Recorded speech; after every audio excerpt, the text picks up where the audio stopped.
मलाई अनुहार पनि हेर्न मन लागेको छैन।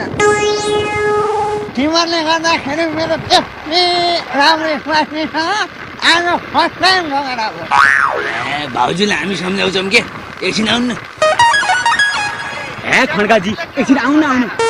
तपाईँहरू के गर्नुहुन्छ क्या मलाई नि। फेरि मेरो एउटा राम्रो बानी चाहिँ के छ भने साथीभाइले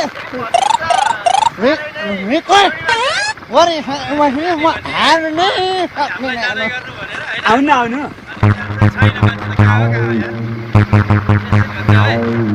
खड्का दाइ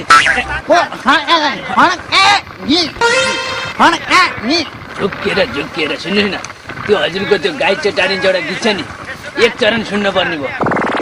अनि गीत सुनाउने मुडै छैन क्या। खड्काजी तपाईँको स्वर राम्रो भएर पो भने गाउनु न गाउनु। स्वरको कुरा गर्नुहुन्छ।